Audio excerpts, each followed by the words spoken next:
Hi, I'm Jake from AskTheAtheist.com, and I'm answering a question from Patty from Sydney, Australia.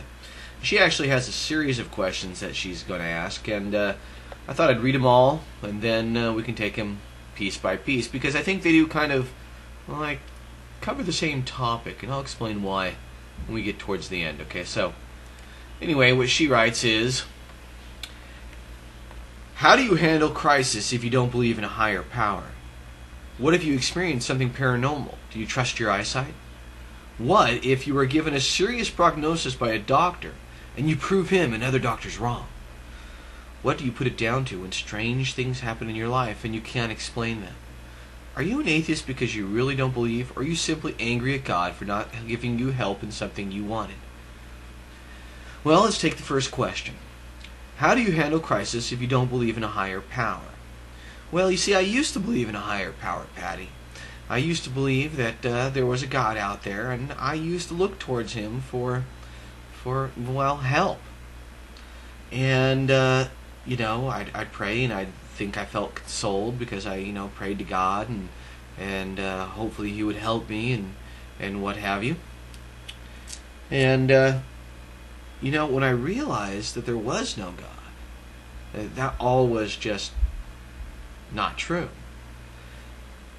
I realized that all the things that I had gotten through, all of my problems that I had overcome, I did. Not someone else, not some sky daddy, not some sky fairy watching me, not some God, but me. And I've kind of always just remembered that throughout my life, that every problem I've ever had, I've found a way to get through. And there's no reason to believe that I won't continue to do so in the future, no matter how hard things may seem. So, how do I do that? I just believe in myself. Your next question. What if you experience something paranormal? Do you trust your eyesight? Well, what do you mean by paranormal? Do you mean something that I can't explain, something that shouldn't be happening, something that seems like it's inexplicable? Well, I just say I don't know. Now, there's been times where things like that have happened. For instance, I used to wonder what deja vu was. You know, that feeling like, wow, I think I've experienced that before. I used to call that a paranormal kind of thing, but you know what? Science figured that one out. You see? So it's no longer in the realm of paranormal. We understand what deja vu is. Okay? So when something happens and I can't explain it, I just simply say I don't know. I don't have any reason to create some alternative answer out of the blue just because it'll make me happy. I just say I don't know until a time comes around where I learn about it and find out, hey, that's how it happened. Fantastic. Next question. What if you were given a serious prognosis by a doctor and you prove him and other doctors wrong? Well, I would say I got lucky. Because chances, and the truth is, that doesn't happen very often. That's not something that just, happens all the time. It's something that rarely happens. So if that were to happen, I would just say I got lucky. How did it happen? I don't know. And you know what? Medical science doesn't know everything right now. It doesn't pretend to. Okay? The body's an amazing thing. It's had millions of years of evolution to bring it to this level. Okay?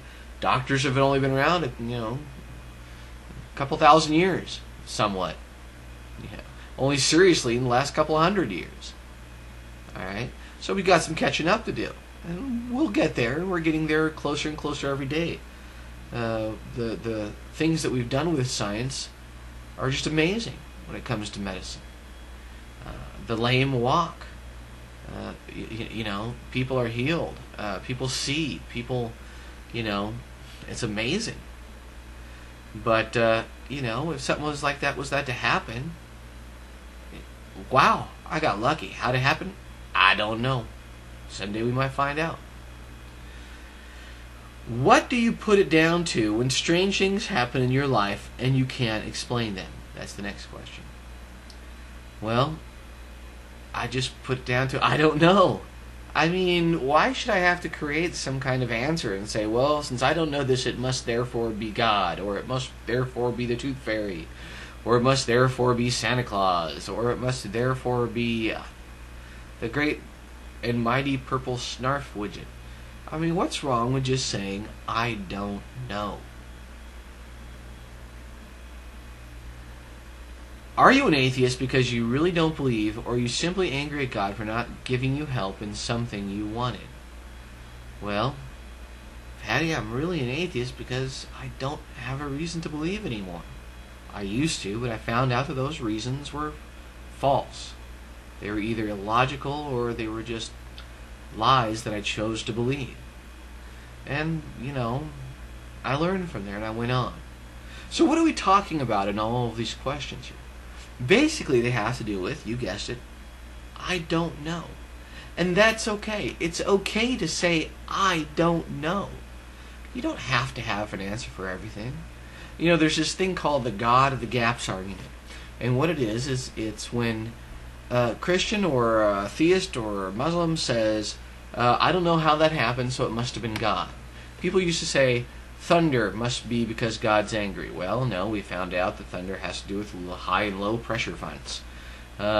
So then we started saying, well, rain was the tears of the gods. No, that's just the clouds and sky and rain. Okay, we understand these things now. So every time someone says, well, God did it, or it's because God made it that way, what they're saying is, I don't know the answer, so I'm just going to throw God in there. And I don't think that's kind of honest, I don't think that's very truthful. I think it's just more truthful to not add any complexity to the situation and just say, I don't know. Well, hope that answers your question for you, Patty. Thanks a lot.